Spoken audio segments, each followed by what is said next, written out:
I'm Emma Johnson, 32, and I spent my entire life preparing to lead our family's marketing consultancy business.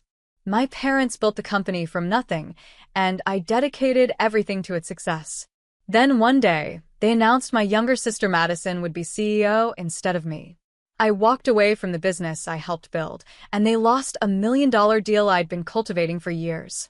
If you've ever felt undervalued by the people who should believe in you most, stick around. Before I continue, let me know where you're watching from in the comments, and hit that like and subscribe button if you've ever had to walk away to find your true worth. Growing up in Chicago, our household always revolved around Johnson Marketing Consultants, the business my parents Robert and Catherine started the year before I was born. Some of my earliest memories are sitting in my dad's office, coloring on the back of old marketing briefs while he took client calls. Our family business was more than just a company. It was like another sibling demanding constant attention. Madison came along 2 years after me, and even as kids, our differences were apparent.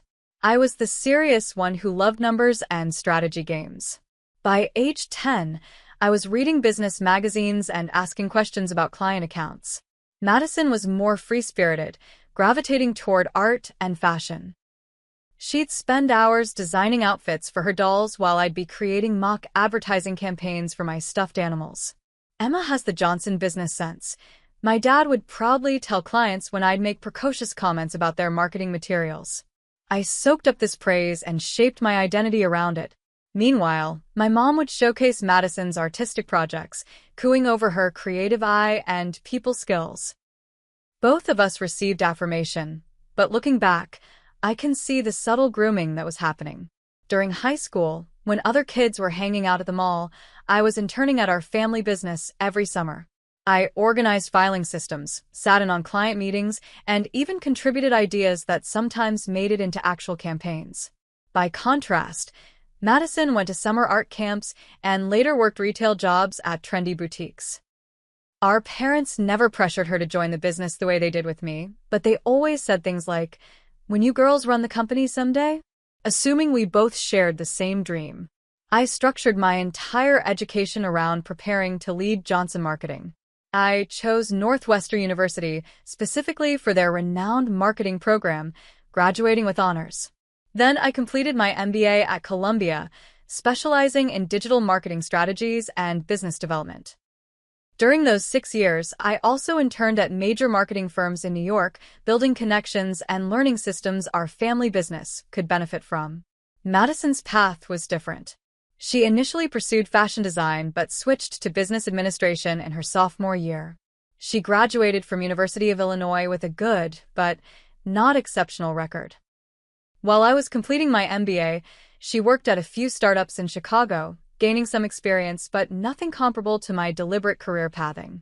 When I returned to Chicago after my MBA, I immediately joined the family business full-time. My parents welcomed me with a respectable but middle management position as marketing strategist.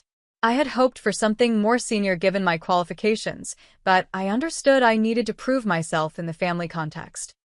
For the next 2 years, I worked tirelessly to modernize our operations.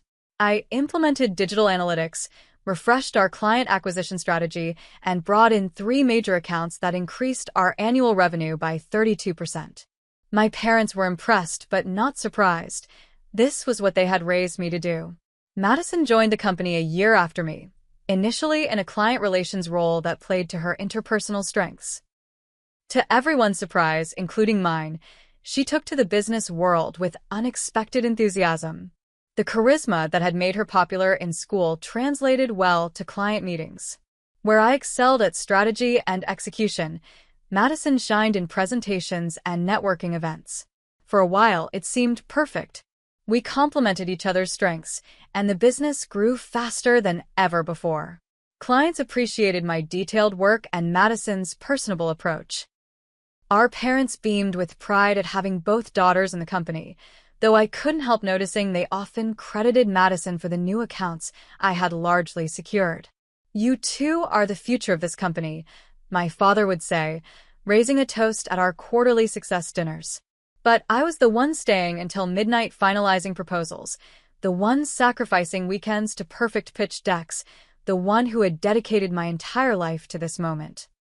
I believed the CEO position would ultimately be mine, with Madison perhaps heading up client relations or creative services.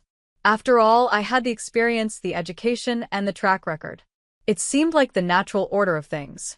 How wrong I was. As the months turned into years, I continued cementing my position within Johnson Marketing Consultants. My innovative strategies transformed how we approached client campaigns, bringing us into the digital age when many similar-sized agencies were still relying on traditional methods. I developed our proprietary analytics dashboard that gave clients real-time insights into their campaign performance, something that immediately set us apart from competitors. One of my proudest achievements was the Riverstone Hotels campaign. The regional hotel chain had been losing market share to Airbnb and needed a complete brand overhaul. I designed a multi-platform strategy emphasizing their local expertise and authentic experiences, complete with user-generated content from satisfied guests. The campaign increased their bookings by 47% in just 6 months, and they signed a 3-year contract extension worth $500,000 annually. Success stories like this became my calling card. I wasn't just implementing tactics. I was developing a unique methodology that would later become the foundation of my own business approach. Clients started specifically requesting me for their accounts, something that brought mixed reactions from my parents. They were proud, certainly, but I sometimes caught them redirecting clients to work with our team rather than just me. My dedication came at a cost. While Madison maintained an active social life, dating regularly and maintaining close friendships, I poured myself into the business. Weekends were for catching up on industry trends or preparing for Monday meetings. Vacations were rare, and when they happened, I'd still check emails and take client calls. My last relationship ended when Tyler, my boyfriend of 2 years, said he felt like he was dating Johnson Marketing with Emma as its spokesperson. It hurt, but I understood. The business was my priority. When Madison completed her MBA part-time while working at the company, our parents threw her a lavish graduation party. Now both our girls have the credentials to lead, my mother announced proudly. I smiled through gritted teeth, knowing that credentials on paper didn't equal the years of hands-on experience and proven results I had delivered. The shifting dynamics became more apparent when my parents started assigning Madison to high-profile new client pitches, despite my superior track record in closing deals. Madison has a way with people, my father explained when I questioned this decision. Clients respond to her energy. When I pointed out my higher conversion rate, he dismissed it. Numbers aren't everything in this business, Emma. Despite these frustrations, I remained committed. My biggest project was cultivating a relationship with Harper Industries, a rapidly growing tech company that needed comprehensive marketing services as they expanded nationally. Over 2 years, I nurtured this connection, taking their CMO Rachel to lunch regularly, sending their team relevant industry insights, and occasionally providing free consultations on smaller projects to demonstrate our value. This careful relationship building was about to pay off. Rachel had confidentially shared that Harper was planning to consolidate all their marketing with a single agency, a contract worth at least $1 million annually for a minimum 3-year term. They were impressed with my strategic approach and innovative ideas, and while they were still evaluating other agencies, Rachel had made it clear we were the frontrunner. This could transform our business, I told my parents, presenting the detailed brief I had prepared for the final pitch meeting. Harper Industries could be our biggest client ever, and they specifically appreciate our data-driven approach. I had already assembled a dedicated team and developed preliminary campaign concepts based on my extensive knowledge of their business. My father nodded appreciatively as he reviewed my presentation. This is impressive work, Emma. Let's have Madison take a look at this too and get her input before the final pitch. I felt a familiar twinge of irritation, but pushed it aside. Sure, her perspective could be valuable, but remember that I've been working with Rachel and her team for 2 years. I understand their needs and vision intimately. Of course, my mother interjected, but Madison brings a fresh perspective that clients find engaging. We should leverage both your strengths. What started as getting Madison's input quickly evolved into my parents suggesting she lead the pitch presentation, with me providing the strategic details.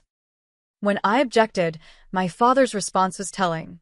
Emma, you're too emotionally invested in this account. Madison can present more objectively. Too emotionally invested. The phrase rattled around in my head for days. Was dedication to client success now considered a liability? I had spent countless hours learning everything about Harper Industries, from their company culture to their 5-year expansion plans. Of course I was invested. Meanwhile, I was developing a comprehensive expansion strategy for Johnson Marketing itself. With the anticipated Harper Industries contract, we would have the financial stability to open a second office in Denver, tapping into the growing tech market there. I had researched office spaces, projected hiring needs, and created a detailed 3-year growth plan. This wasn't just about growing our client list. It was about evolving the entire business for long-term success. When I presented this vision to my parents, they seemed impressed but non-committal. Let's secure Harper Industries first before making any big moves, my father said prudently.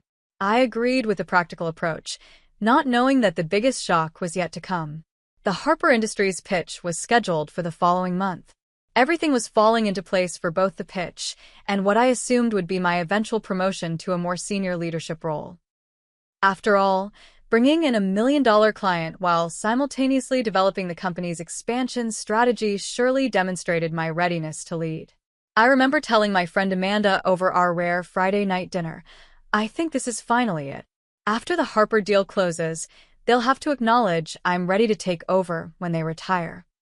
They'd be crazy not to, she agreed, raising her glass in a toast. To the future CEO of Johnson Marketing. If only she knew how wrong we both were. 3 weeks before the Harper Industries pitch, my parents invited Madison and me to dinner at Gibson's, the upscale steakhouse they reserved for special occasions. The invitation came with unusual formality, my father calling rather than texting as he normally would. We have something important to discuss with both of you, he said, his voice carrying a weight that made my stomach tighten. It's about the future of the company. I spent the day before dinner reviewing our company financials and updating my strategic growth plan. If this was the succession discussion I'd been anticipating, I wanted to be fully prepared to accept the leadership role I'd been working toward my entire life. Gibson's was busy that Thursday evening, but our table was ready in the private dining section when we arrived. My mother had already ordered champagne, which further confirmed this was no ordinary family dinner.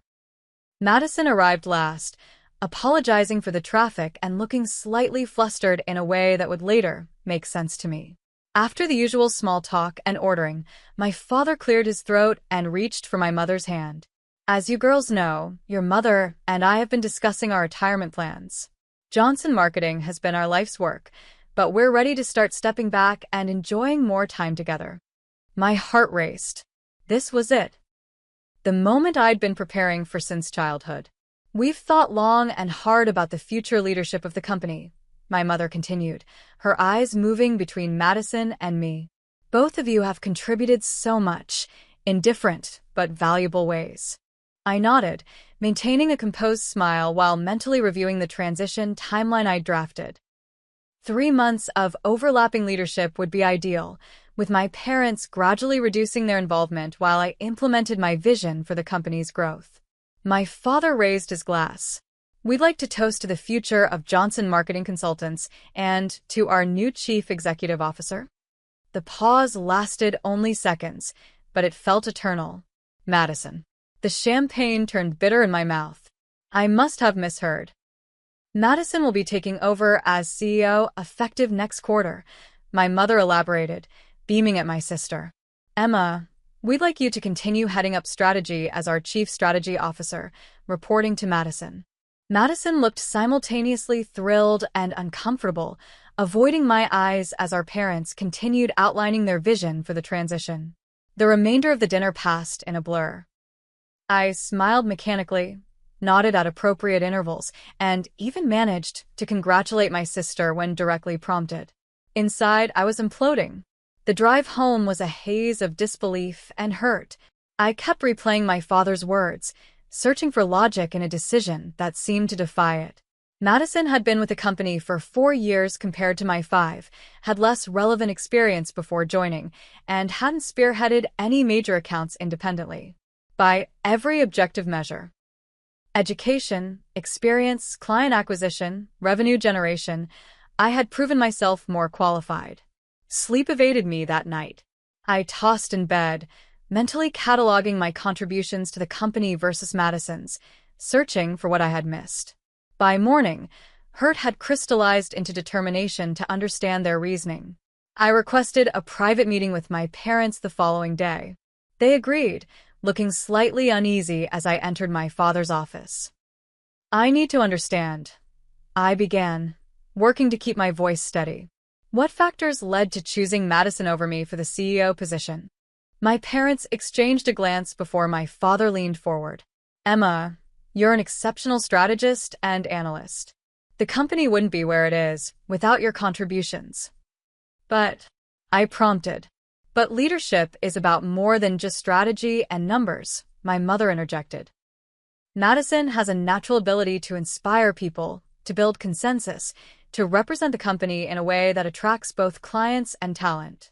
And I don't. My father sighed. You can be intense, Emma. Brilliant, but intense. You focus so much on results that sometimes you overlook the human element. Madison balances ambition with approachability. So my dedication, my intensity as you call it, is being held against me?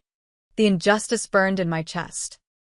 I've sacrificed everything for this company. That's part of what concerns us, my mother said gently. A good leader needs balance, perspective. Madison has developed a more well-rounded approach to both business and life. The subtext was clear. My all-consuming commitment to the company, the very quality they had encouraged throughout my life, was now deemed a liability rather than an asset. The conversation continued in this vein, with my parents attempting to soften the blow while inadvertently twisting the knife deeper. We believe you two will make an excellent leadership team, my father concluded. Your strengths complement each other perfectly. But I wasn't interested in being the support structure for my sister's ascension. And if I don't want to be CSO under Madison's leadership? Another telling glance between my parents. We hope you'll reconsider that position, my mother said carefully. The company needs you, Emma.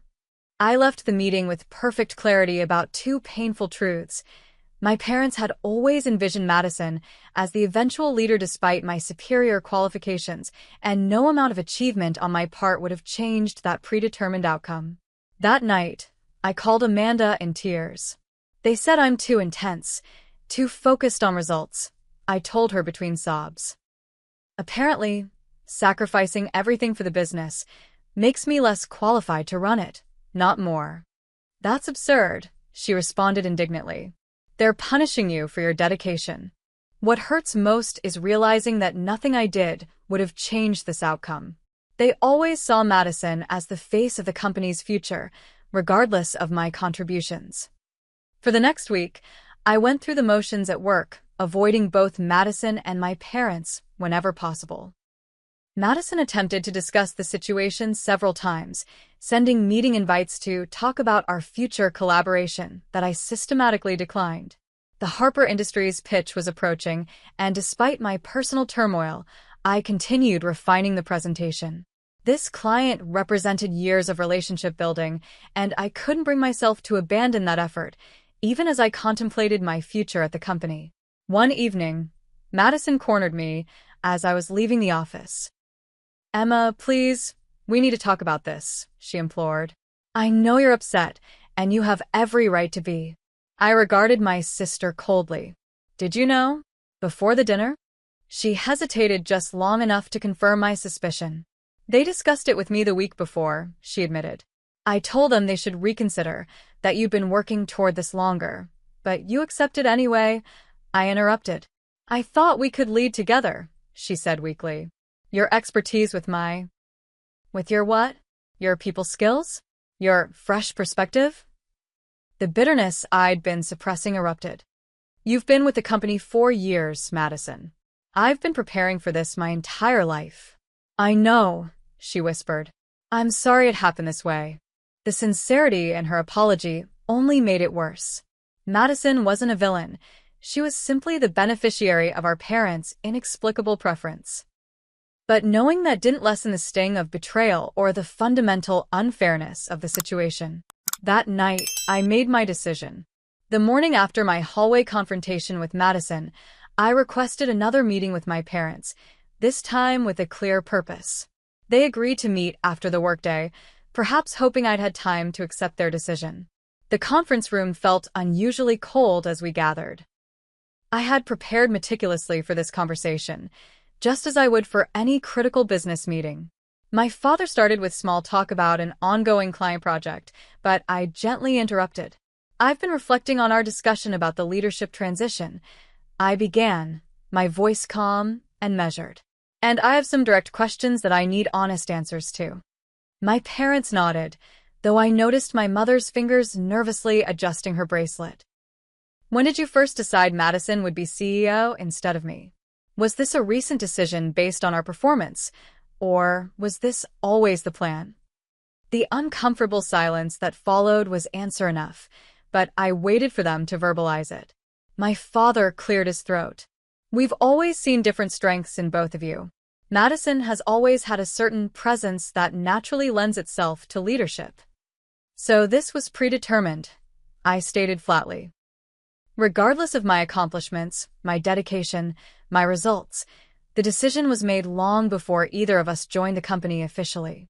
That's not entirely fair, Emma, my mother interjected. We've always valued your contributions tremendously, but not enough to consider me for the role I've been working toward my entire life, I countered. Let me ask something else. What specific leadership qualities does Madison possess that I lack? My parents exchanged their characteristic glance before my father responded.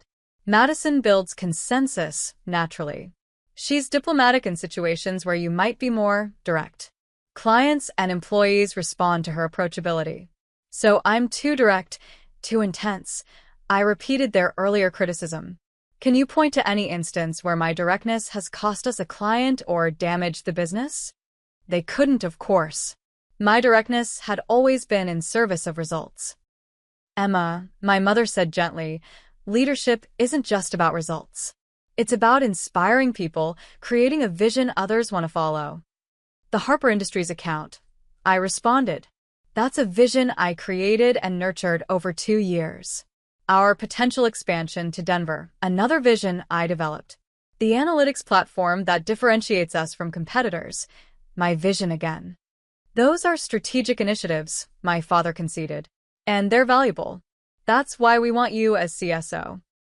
Working under Madison, I added. Someone with less experience, less proven success, and let's be honest, less commitment to the business. My mother frowned. That's unfair to your sister. She's dedicated to Johnson marketing. But not at the expense of everything else, right? Isn't that what you implied last time? That my complete dedication is somehow a liability? The conversation continued in circles, my parents unwilling to acknowledge the fundamental unfairness of their decision while simultaneously unable to provide concrete justifications beyond vague references to Madison's leadership qualities. Finally, I placed a folder on the table. This is my resignation, effective immediately. The shock on their faces would have been satisfying under different circumstances. Emma, you can't be serious, my father stammered. The Harper pitch is in 2 weeks. The company needs you. I've prepared comprehensive notes on the Harper account and strategy, I replied coolly. Madison's leadership qualities should be sufficient to close the deal. This is rash, my mother pleaded. Take some time to think about this. We can discuss adjusting roles, compensation. This isn't about money or titles, I interrupted. It's about recognition and respect for what I've contributed. It's about fairness. My father's expression hardened slightly. Life isn't always fair, Emma. In business, we sometimes have to accept decisions we don't agree with. You're right, I conceded. And my decision is to no longer work for a company that fundamentally undervalues my contributions. I won't be reporting to someone who was handed a position I earned. The meeting ended with my parents in disbelief and me with a strange sense of calm. The decision that had kept me awake for nights now felt inevitable, even right. Outside the conference room, Madison was waiting, her expression making it clear she'd heard at least part of our conversation. "You're leaving?" she asked, eyes wide with dismay. "Emma, please don't do this. We can work together. I value your expertise more than anyone." "This isn't about you personally, Madison," I said, surprised by the gentleness in my voice. "This is about recognizing my own worth when others won't." "The Harper account," she began, "will have to succeed or fail without me." I finished for her. "Consider it your first test as CEO." Cleaning out my office was surreal. 5 years of work life fit into 3 cardboard boxes. Awards for campaigns I developed, client testimonials, the leather portfolio my parents had given me when I joined the company, a gift that now felt hollow. Jessica, my assistant who had become a friend, helped me pack while fighting back tears. "What will you do now?" she asked, carefully wrapping my Northwestern Alumni Award. "I'm not sure yet," I admitted. "But I know what I won't do. Continue to pour myself into a place that doesn't value that investment." Several other team members stopped by, expressing shock and concern about my departure. I was touched by their genuine reactions, particularly from the junior staff I had mentored. Thomas, our newest analyst whom I'd personally trained, looked devastated. "You taught me everything I know about digital strategy," he said. "It won't be the same without you." Before leaving, I had one final stop to make. Rachel, the CMO of Harper Industries, deserved to hear about my departure directly from me rather than through a corporate email. I called her from my personal phone. "You're leaving?" she asked, shocked after I explained the situation. "Emma, our entire team has been working with you specifically. The presentation, the strategy, that was all you." "I know, and I apologize for the disruption," I said sincerely. "The company still has talented strategists who can execute the vision we discussed." Rachel's pause spoke volumes. "We selected Johnson Marketing largely because of your approach and understanding of our needs," she said carefully. "This changes things significantly." I didn't try to persuade her either way. Professional ethics prevented me from actively sabotaging my former company, but I also wouldn't false sell capabilities that were walking out the door with me.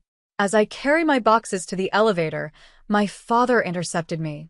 "Emma, please reconsider," he urged, looking genuinely distressed for the first time. "We can work through this." I looked at him, the man who had taught me everything about business only to overlook me when it mattered most. "I've reconsidered my place here for the past 2 weeks," I told him. "My decision is final." Madison appeared in the hallway, tears streaming down her face. "Don't leave like this," she pleaded. "Not because of me." "This isn't just about you," I said, softening slightly at her obvious distress. "It's about recognizing when a situation can't be fixed and having the courage to start over." The elevator doors opened, and I stepped in with my boxes, turning to face my family one last time as the doors closed on that chapter of my life. The first week after leaving Johnson Marketing passed in a blur of emotional extremes. I fluctuated between empowering confidence in my decision and paralyzing doubt. Who was I without the company that had defined my identity for so long? The question haunted my sleepless nights in the hotel where I'd temporarily relocated. Chicago suddenly felt too small, too suffocating with memories and the possibility of running into my family or former clients. After 10 days of limbo, I made another life-changing decision. I would move to Denver, the city I had researched so thoroughly for Johnson Marketing's expansion that never happened. I found a modest one-bedroom apartment in the Rhino District, a far cry from my spacious Chicago condo. The bare walls and minimal furniture reflected my stripped-down existence. Starting over at 32 wasn't part of my meticulously planned life trajectory, but there was an unexpected freedom in the blank slate before me. The first month tested my resolve daily. I would wake up reaching for a work phone that wasn't there, momentarily forgetting I no longer had client emergencies to manage or team members to direct. The silence was both terrifying and liberating. "I keep waiting for the regret to hit," I confessed to Amanda during one of our daily phone calls. "But mostly I feel relief mixed with this strange emptiness." The emptiness is just space for whatever comes next, she replied with characteristic wisdom. You're not defined by that company, Emma. You never were. Financially, I had enough savings to sustain me for 6 months without income, a cushion I had built planning for emergencies, never imagining this particular scenario. Still, watching my bank balance decrease without corresponding deposits created a low-grade anxiety I couldn't shake. By the second month, I began reaching out to my professional network. Not for job opportunities. The thought of working for another family business or marketing agency held no appeal, but to reconnect as an independent consultant. Years of relationship building proved valuable as former industry colleagues responded warmly to my new status. Patricia, a former client who had moved to a larger company, was the first to offer me contract work. We need someone to evaluate our current marketing strategy, she explained over coffee. Someone who isn't afraid to be direct about what's working and what isn't. I immediately thought of you. That first project was modest in scope and compensation, but it provided something more valuable than money, validation that my skills and approach had value independent of the Johnson name. I transformed Patricia's marketing department over 6 weeks, implementing systems similar to those I developed at Johnson Marketing. You've accomplished more as one person than the agency we fired did with an entire team, Patricia marveled during our final meeting. Would you consider taking on another project for our events division? Word spread quickly. Patricia recommended me to colleagues, who recommended me to others. By the 4th month, I was turning down projects and carefully selecting clients whose needs aligned with my strengths and interests. Working from my apartment became impractical as I started requiring meeting space for client presentations. With growing confidence, I leased a small office in a co-working space. The space wasn't impressive, just a private room with a desk, 2 client chairs, and a small conference table, but it was mine, independent of family legacy or connections. I named my nascent business Summit Marketing Solutions, a nod to both the Denver landscape and the peak performance I aimed to deliver. Jessica, my former assistant from Johnson Marketing, called unexpectedly during my 5th month in Denver. I hope you don't mind me reaching out, she began hesitantly. Things are different since you left. Different how? I asked, curious despite myself. Madison is trying, but she doesn't have your strategic vision, Jessica explained. The analytics platform you developed isn't being utilized properly. Clients are noticing the difference. I felt a complex mix of vindication and concern. I'm sorry to hear that, I said, genuinely meaning it. Despite everything, I didn't wish failure on the business my parents had built. Actually, Jessica continued, I was wondering if you might be hiring. I've learned so much from you, and I'd rather continue that education. The idea of having an employee hadn't occurred to me yet. My business was growing, but was it stable enough to support staff? The more I considered it, the more Jessica's skills would complement my client work perfectly. Let me put together an offer, I told her. I can't match corporate benefits yet, but I can promise you'll be integral to building something new. 2 weeks later, Jessica arrived in Denver, bringing her organizational prowess and client management skills to Summit Marketing. With her handling operations and client communications, I could focus entirely on strategy and business development. We need a proper website, Jessica announced on her 3rd day. I've drafted content based on your methodology, and I've researched designers who specialize in marketing consultancies.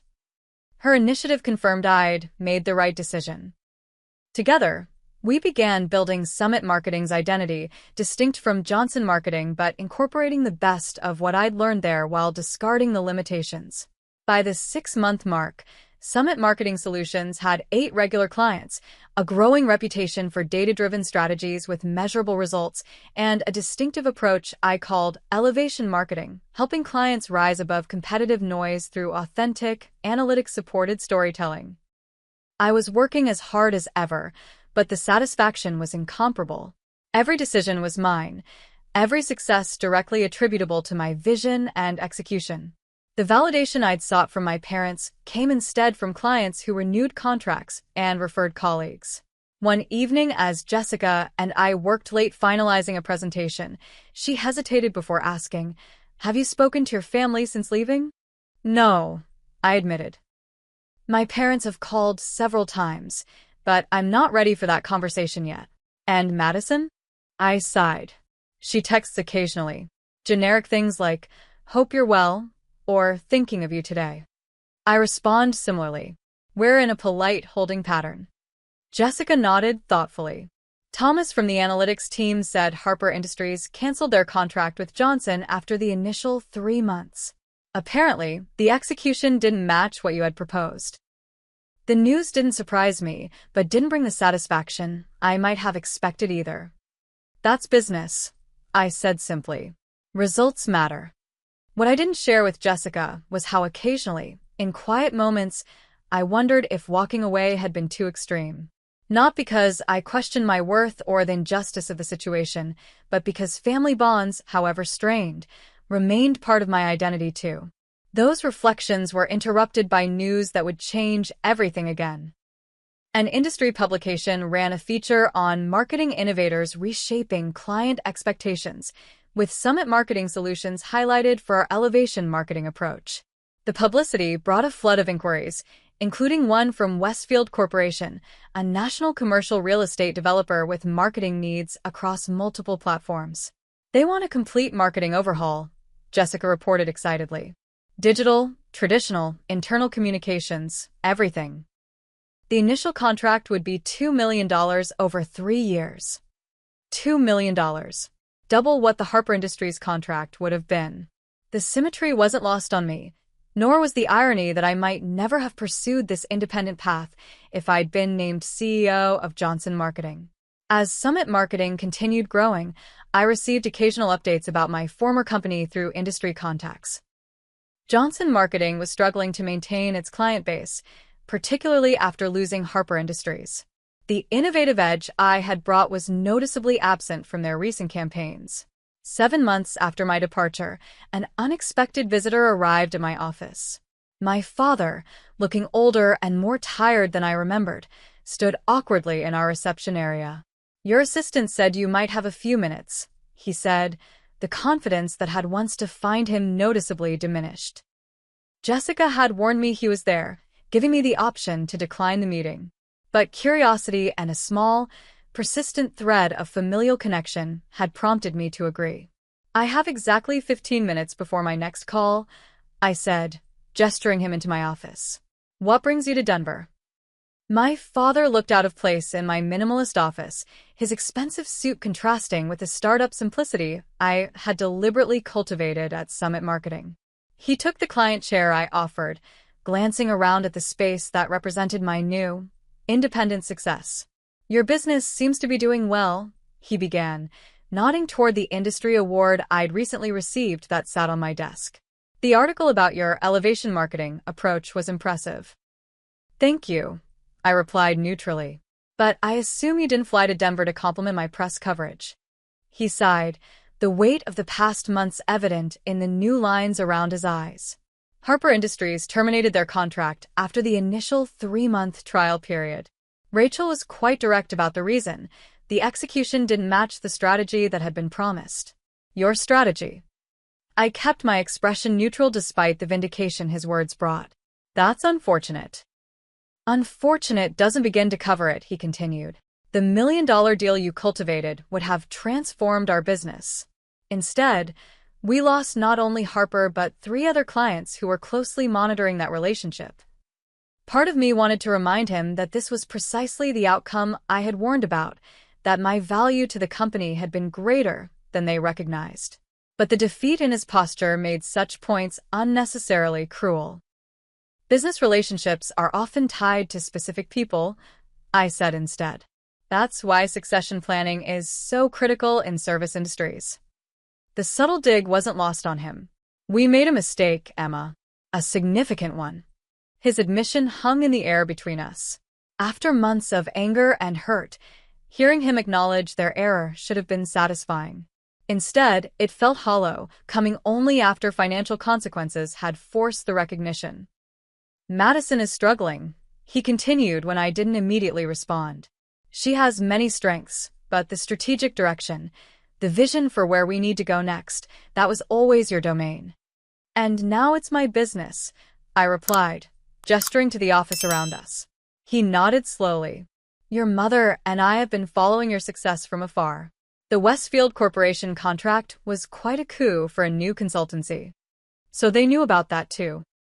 The Denver business community was smaller than I'd realized, or perhaps they'd been monitoring my progress more closely than I'd suspected. What exactly are you here for, Dad? I asked directly, conscious of my mentioned 15-minute limit. He straightened in his chair, some of his old business acumen returning to his demeanor. I'm here to propose a collaboration. Not a return to Johnson Marketing. He raised his hand as I began to protest. But a strategic partnership between our companies. Your innovation combined with our established client base and resources. The proposal was unexpected. A partnership would require mutual respect and trust, I pointed out. Those were lacking in our previous arrangement. We've learned a painful lesson about your value, he admitted. The company has lost 27% of its revenue since your departure. Madison is considering stepping down as CEO. This news genuinely surprised me. After only 7 months. She recognizes that the role doesn't align with her strengths. She's excellent with client relations and creative direction, but the comprehensive strategic planning, the innovation pipeline, the business development, she's drowning trying to fill your shoes. A complicated mix of emotions washed over me. Vindication, concern for my sister despite everything, and a lingering anger that it took financial decline for my parents to recognize what should have been obvious from the beginning. I appreciate your candor, I said carefully, but Summit Marketing is thriving independently. We're projecting 7-figure revenue in our first year, with minimal overhead and no legacy systems to maintain. My father nodded, a hint of pride breaking through his concern. You've proven your capabilities beyond any doubt. That's precisely why a partnership would benefit both companies. You maintain your independence while leveraging our resources and client history. I'll consider it, I conceded, more to end the conversation than from genuine interest. Send me a formal proposal, and I'll review it with my team. As he stood to leave, he hesitated. Your mother misses you. We both do. Business aside, you're our daughter. The personal appeal caught me off guard. For months, I had compartmentalized my feelings about my family, focusing entirely on building my new life and business. The reminder of our personal connection beyond professional disappointments touched a part of me I'd been working to ignore. I need more time, I said honestly. The business decision about partnership is separate from personal reconciliation. He accepted this with a nod. Fair enough. The proposal will be on your desk by the end of the week. And Emma, I'm proud of what you've built here. I should have said that more when you were building things for us. After he left, I sat alone in my office, processing the conversation. Jessica knocked gently before entering with a cup of tea, a habit she developed whenever she sensed I needed thinking space. How did it go? She asked, placing the tea on my desk. Apparently, Johnson Marketing is struggling without me, I summarized. Madison wants to step down as CEO, and they're proposing a strategic partnership. Jessica raised her eyebrows. Are you considering it? I don't know, I admitted. Professionally, there's little upside for us. We're growing rapidly on our own terms. But personally, they're still your family, Jessica finished for me. The following week brought more surprising developments. Summit Marketing secured a meeting with Altera Group, a major competitor to Harper Industries that had been watching our work with Westfield Corporation. Their marketing director, Stephanie, was refreshingly direct during our initial conversation. We've been impressed with your analytics-driven approach, she explained. Our current agency provides beautiful creative, but can't demonstrate ROI with the precision we need. We'd like to discuss a potential $2 million annual contract. $2 million annually, not over 3 years. It would be the largest client in Summit's brief history, pushing us firmly into mid-sized agency territory and necessitating immediate staff expansion. The timing, coinciding with my father's partnership proposal, seemed almost orchestrated by fate. As promised, my father's formal partnership proposal arrived, professionally bound and comprehensive. The terms were surprisingly favorable, acknowledging Summit's independence while offering resource sharing and client referrals. Most telling was the proposed governance structure. Summit would maintain complete autonomy, with optional participation in Johnson Marketing's strategic planning. While I was still considering these parallel opportunities, Madison called. Unlike my father's surprise visit, her approach was direct. "I'm stepping down as CEO," she said without preamble when I answered. "I wanted you to hear it from me before the announcement goes out." "Dad mentioned you were considering it," I replied. "Are you sure this is what you want?" Her laugh held no humor. "What I want? Emma, I never wanted to be CEO in the first place.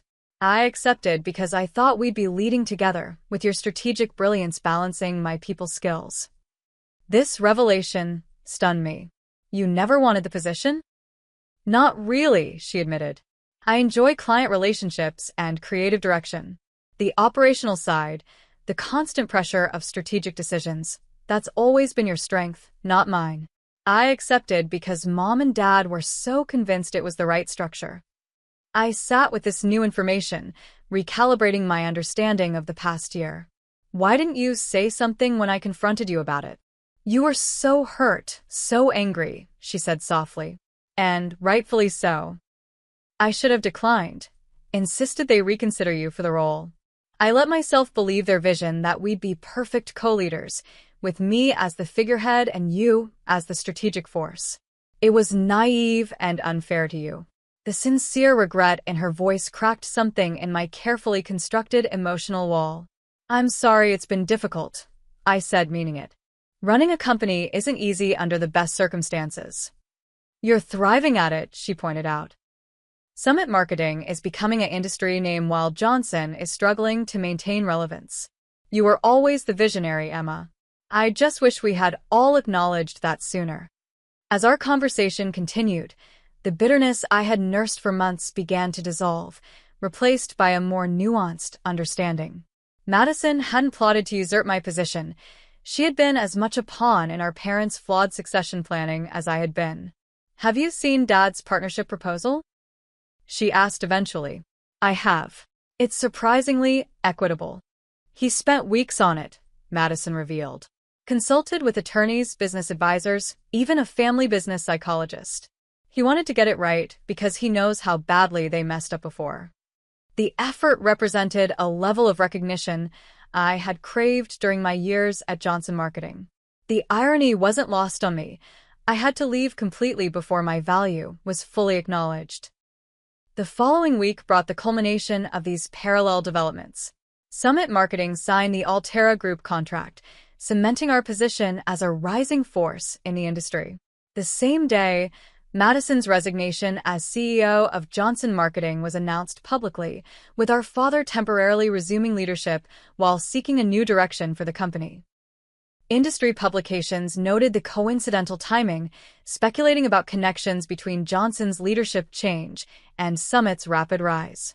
One article directly mentioned the million-dollar Harper Industries account that had followed key strategist Emma Johnson to her new venture, an inaccuracy I immediately had Jessica address with the publication, as Harper was not among Summit's clients.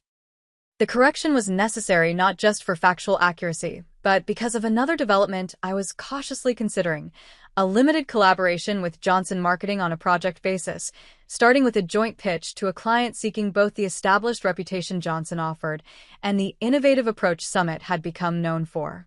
It wouldn't be the full partnership my father had proposed, but rather a tentative first step toward possible professional reconciliation. The business case was sound. Johnson had historical data and established processes that would complement Summit's agility and innovation.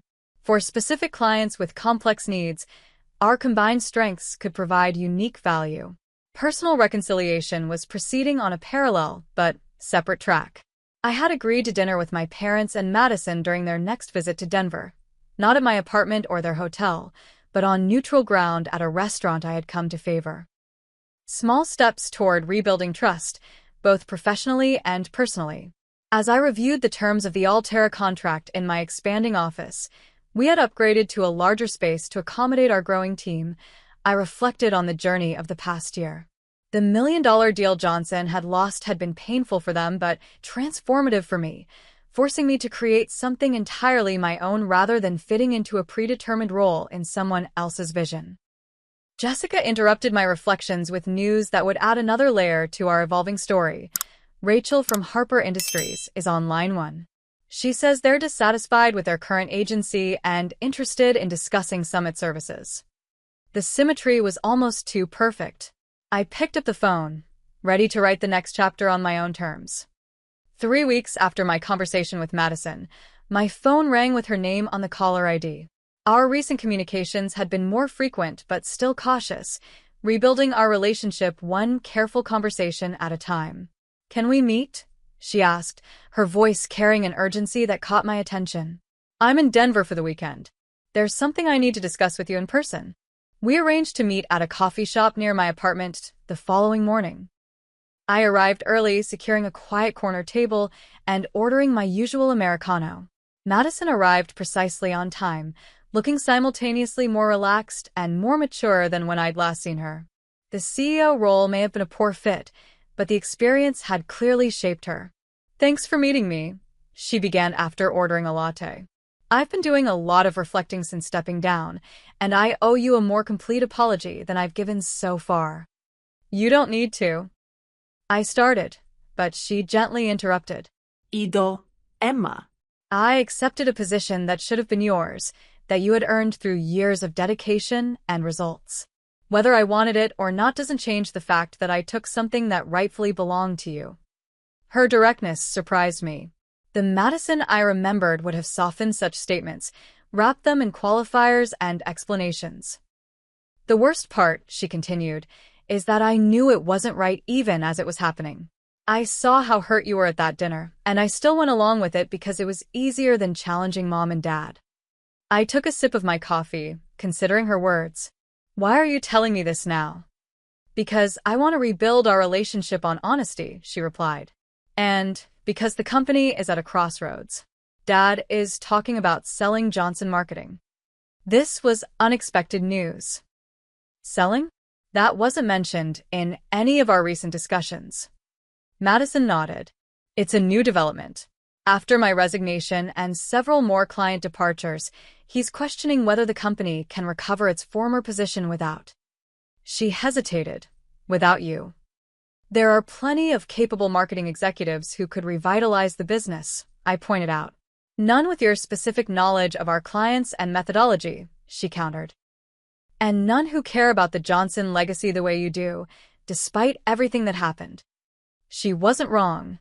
Despite my anger and hurt, I had never wished for my parents' life work to dissolve. The business represented decades of their dedication, creativity, and perseverance, qualities they had instilled in me, even if they had failed to fully recognize them. "What are you suggesting?" I asked, though I suspected I already knew. "Nothing specific yet," Madison said carefully. "Just opening a door to possibilities. Dad mentioned that you've been discussing limited collaboration on specific projects. Perhaps there's a broader conversation to be had about the future of both companies." I considered this as I watched people passing by the coffee shop window, going about their Saturday routines. The past year had transformed me in ways I was still discovering. The wounded, betrayed daughter who had fled Chicago had evolved into a confident business owner secure in her own capabilities and worth. That security gave me the freedom to consider options that might previously have felt like capitulation. "I'm open to continuing the conversation," I said finally, "but any arrangement would need to acknowledge Summit's independence and success. I won't be absorbed back into Johnson Marketing as if the past year never happened." Madison smiled, relief evident in her expression. "That's more than fair. Your success with Summit has been remarkable, Emma. $2 million clients in less than a year is extraordinary." Our conversation shifted to lighter topics: her new role in client relations, my expanding office space, mutual friends from Chicago. For brief moments, it felt like the easy companionship we had shared before business complications had come between us. As we prepared to leave, Madison hesitated. "Mom and Dad are struggling with more than just business challenges," she said quietly. "They miss you. The family dinners, the holiday traditions, it's all different without you. I nodded, acknowledging the personal dimension that ran parallel to our professional situation. I miss aspects of our family too, I admitted. But trust takes time to rebuild. Would you consider joining us for dinner while I'm in town? Just the four of us, no business discussion unless you initiate it. The invitation represented another step in the gradual reconciliation process. Text me the details, I agreed. I'll be there. That dinner proved to be a turning point, not because of any dramatic revelations or emotional breakthroughs, but because of its surprising normalcy. We gathered at a restaurant I recommended, neutral territory that nonetheless allowed me to demonstrate my growing knowledge of Denver's culinary scene. My parents seemed genuinely interested in my life beyond Summit marketing, my new apartment, the hiking trails I discovered, the local business organizations I joined. My mother, normally reserved with her emotions, reached for my hand as dessert was served. "We are so proud of what you've built, Emma," she said, her eyes shining with unshed tears. "And so sorry for our role in making it necessary for you to build it alone, without your family's support." The simple acknowledgement touched me more deeply than I had anticipated. For years, I had sought their recognition of my capabilities and contributions. That it came now, after I had proven myself independently, carried both sweetness and a lingering hint of sadness for what might have been. "I wasn't entirely alone," I corrected gently. "Jessica joined me from Johnson, and my network of industry contacts has been tremendously supportive." "Nevertheless," my father added, "we failed you as parents and as business mentors. The success you've achieved with Summit is entirely your own, and it's exceptional." These conversations began a new chapter in our family dynamics. The distance, both geographic and emotional, that I had established served us well, allowing interactions on more equal footing rather than within the parent-child, owner-employee hierarchies that had previously defined our relationship. Over the following months, Summit Marketing continued its impressive growth trajectory. We expanded to a full floor in our office building, growing from 2 to 15 employees as our client roster expanded. Rachel and the Harper Industries team did indeed become clients, appreciating the opportunity to work directly with me on their marketing strategy, without the family business complications that had previously interfered. Johnson Marketing stabilized under my father's temporary leadership, though it didn't regain the innovative edge that had once differentiated it in the market. After much consideration, my parents decided against selling the company outright. Instead, we developed a more formal collaborative relationship between Summit and Johnson, leveraging complementary strengths for mutual benefit. The arrangement began with a joint pitch to Advanced Technologies, a client seeking both the established reputation Johnson offered and the innovative approach Summit had pioneered. Our combined proposal won against larger agencies, demonstrating the potential of our collaboration. This success led to more structured conversations about the future. Madison had found her niche in client relations and creative direction, areas where her natural charisma and aesthetic sensibilities shined. My father was ready for true retirement, not just the partial step back they had attempted previously. My mother, always the more administratively inclined partner, had already reduced her involvement to board oversight. After nearly 18 months of independence, I found myself in a position I could never have anticipated on that painful night I resigned. Considering a limited merger between Summit Marketing and Johnson Marketing Consultants, with myself as CEO of the combined entity and Madison as Chief Client Officer. The proposed structure would maintain Summit's brand and innovative methodology while incorporating Johnson's established client base and operational systems. Most importantly, the arrangement acknowledged the distinct value I had created with Summit rather than simply reabsorbing me into the family business. "You've created something remarkable with Summit," my father noted during one of our planning sessions. "This isn't about rescuing Johnson Marketing. It's about combining two successful entities in a way that makes both stronger." The shift in perspective was significant. No longer was I the daughter being given an opportunity in the family business. I was a successful entrepreneur bringing valuable assets and methodologies to a potential merger. The validation I had sought for years had come through the most unexpected path, by walking away and proving my worth independently. The negotiations were detailed and occasionally challenging, with all parties represented by independent counsel to ensure fairness. The resulting agreement maintained Summit's Denver headquarters while keeping Johnson's Chicago office as a satellite location. I would split my time between locations initially, with the goal of eventually consolidating leadership in Denver. Throughout this process, my personal relationships with my family continued healing in parallel. Regular video calls, occasional visits, and shared business interests rebuilt connections that had been severely damaged. The hurt wasn't erased. Some wounds leave permanent scars, but it was no longer the defining aspect of our relationship. One evening, as I was working late finalizing details of the merger agreement, Jessica brought me tea, as had become her custom. "Are you sure about this?" she asked, settling into the chair across from my desk. Rejoining the family business in any capacity is a big step after everything that happened. I appreciated her candor. She had witnessed my journey from the beginning and had a unique perspective on both my professional growth and personal healing. "It's not rejoining," I clarified. "It's creating something new that incorporates the best of both companies. And, importantly, it's on my terms this time." She nodded thoughtfully. "You've changed a lot in the past year and a half." The Emma who left Chicago would never have considered this arrangement. That Emma was still defining herself in relation to her family's approval, I acknowledged. This Emma knows her worth regardless of external validation. This was perhaps the most profound lesson of my journey. True value comes not from titles or others' recognition, but from knowing your own capabilities and having the courage to honor them, even when it means walking away from what seems secure. The merger proceeded smoothly, with the new entity, Summit Johnson Marketing, launching with combined revenues exceeding our projections. Industry publications noted the unusual family business story, with several requesting interviews about our innovative approach to succession planning. We declined most, preferring to let our results speak for themselves. My relationship with Madison evolved into a true partnership, our complementary strengths creating a leadership dynamic that neither of us could have achieved alone. The sibling rivalry that had once defined us, fueled by our parents' flawed approach to succession, transformed into mutual respect and appreciation.